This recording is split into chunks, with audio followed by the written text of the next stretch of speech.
अब समुच्चय को लिखने के लिए हमारे पास दो विधियां होती हैं। कौन कौन सी विधियां हैं मैं वो लिख देता हूँ।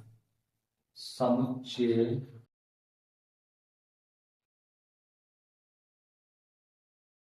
को निरूपित करने की विधियां। तो दो विधियां होती हैं हमारे पास। एक विधि होती है रोस्टर रूप, या हम क्या कहेंगे इसे, सूचीबद्ध रूप। सूचीबद्ध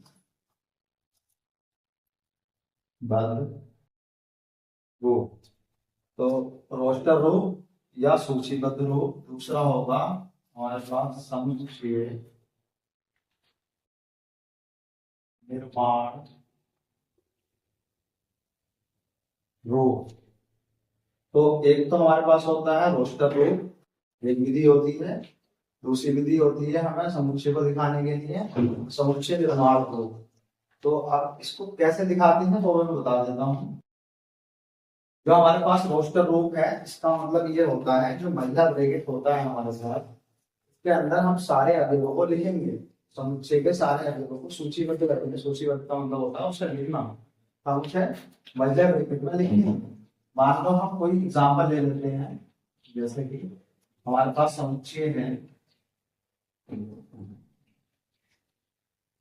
समुच्चय ए बराबर, मैं लिखता हूं सभी ए बराबर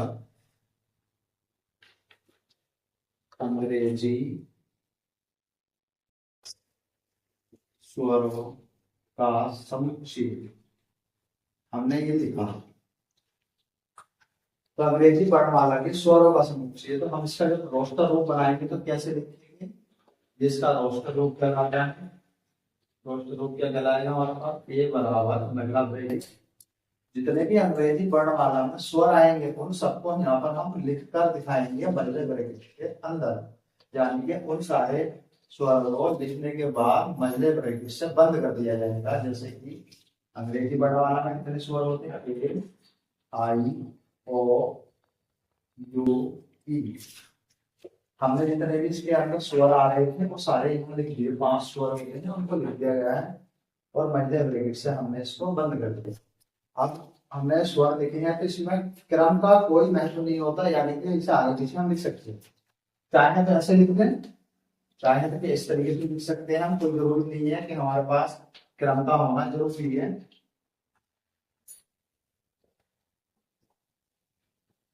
हमारे पास क्रम का होना कोई जरूरी नहीं है, इसमें क्रम कोई साइन नहीं रखता। लेकिन जितने भी अवयव है इसमें लिखे जाने चाहिए।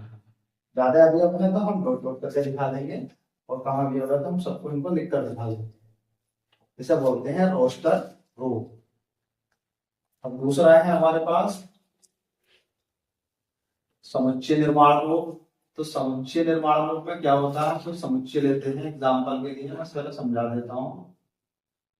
समुच्चय निर्माण रूप में क्या होता है, जो जितने भी हमारे पास समुच्चय के अवयव होते हैं उनके अंदर एक कॉमन गुण होता है, यानी कि कॉमन बात होती है, जिसको हम यहाँ पर एक वाक्य के द्वारा लिखकर दिखाते हैं। उसे हम बोलते हैं समुच्चय निर्माण रूप। लिखने का तरीका यही होता है कि हम उसे लिखने के बाद महिला ब्रैकेट में बंद कर देंगे।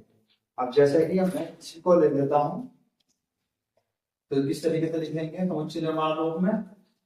हमने यही समुच्चय ले लिया है। मान लो हमारे पास समुच्चय दिया गया है, उसने इसको ले लेते हैं ए बराबर ए ई आई ओ यू। ये उसने समुच्चय दिया है, समुच्चय का रोस्टर रूप दे रखा है। अब हम इसका समुच्चय निर्माण रूप बनाएंगे तो कैसे लिखेंगे, समुच्चय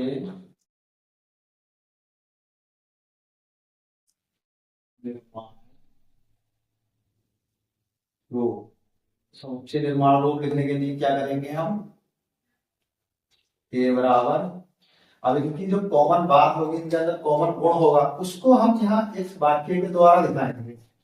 जैसे कि इनमें सबसे सब कॉमन ये है कि यह अंग्रेजी वर्णमाला के क्या है, स्वर है। तो हम इस तरीके से रिप्रेजेंट करेंगे सब महिला ब्रैकेट के अंदर, एक्स सच दैट एक्स अंग्रेजी वर्णमाला के अंग्रेजी वर्णमाला का एक क्या है, स्वर है। तो हम इसको इस तरीके से रिप्रेजेंट करेंगे कि एक्स एक्स अंग्रेजी वर्णमाला का एक स्वर है। अब थोड़ा सा इसके बारे में समझ लेते हैं कि किस तरीके से लिखा, और उसे लिखने के बाद हम महिला ब्रैकेट में इसको बंद कर देंगे। देखो एक्स हम इसे पढ़ेंगे अपनी भाषा को आसान करने के लिए, दो तरीके से पढ़ सकते हैं। इसको लिखेंगे, इसे जो हम पढ़ेंगे इस एक्स को लिखेंगे एक्स के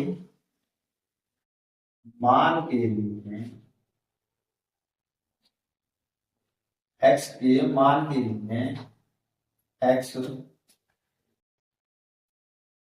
एक्स के मान के लिए, और इस एक्स को हम पढ़ेंगे एक्स के सभी मान के लिए। यहां पर लिखेंगे हम एक्स के सभी मान के लिए। एक्स का मान क्या है, अंग्रेजी वर्णमाला का एक स्वर है। इस एक्स को हम पढ़ेंगे अपनी भाषा में आसान करने के लिए, एक्स के सभी मान के लिए एक्स का मान अंग्रेजी वर्णमाला का एक स्वर है। या तो ऐसे पढ़ लो, या फिर हम, और ये जो चिन्ह होता है हमारे पास, ये होता है कोलन का चिन्ह, इसे बोलते हैं कोलन का चिन्ह, जिसे हम सब्जेक्ट बोल रहे हैं। एक तरीका तो ये है, कैसे पढ़ोगे, नहीं तो हम कैसे पढ़ेंगे इसको। एक सबसे आसान तरीका है, पहले मैं इसको लिख देता हूं यहाँ पर दोबारा।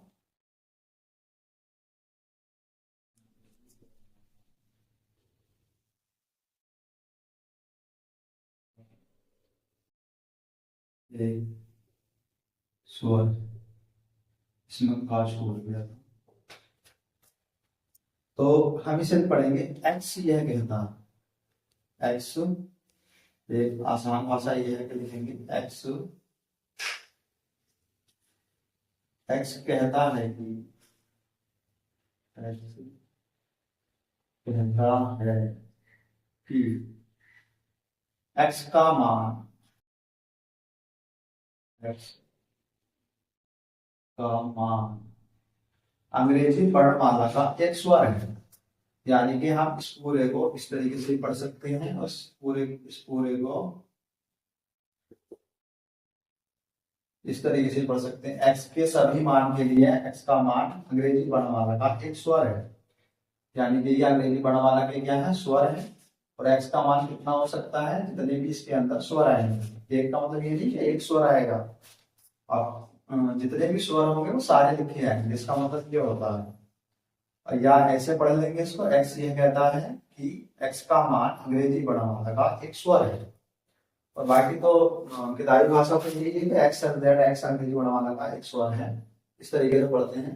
लेकिन हम आसान बनाने के लिए इसी तरीके से पढ़ेंगे इसको, आगे ऐसे ही हल करेंगे, जिससे कि हमें समझने में आसानी हो। हमारे पास ये समुच्चय है, हमने इसका निर्माण रूप बनाया तो क्या लिखा, एक्स यह कहता है कि एक्स का मान अंग्रेजी वर्णमाला का एक स्वर है। तो ये कितना है, ये स्वरित है, सारे स्वर हैं, जितने भी स्वर हैं वो इसके अंदर आ जाएंगे। एक का मतलब ये नहीं होता कि एक ही स्वर आएगा, जितने भी स्वर होंगे उसके अंदर वो सारे लिखे हैं। हम भाषा को आसान करने के लिए, इसे लिखने के लिए एक बोलते हैं, क्योंकि यहाँ पर एक ही एक्स लिखा है, एक स्वर है, वो स्वर कोई सा भी हो सकता है। जितने भी सारे स्वर होंगे वो हम इस समुच्चय के अंदर लिखेंगे।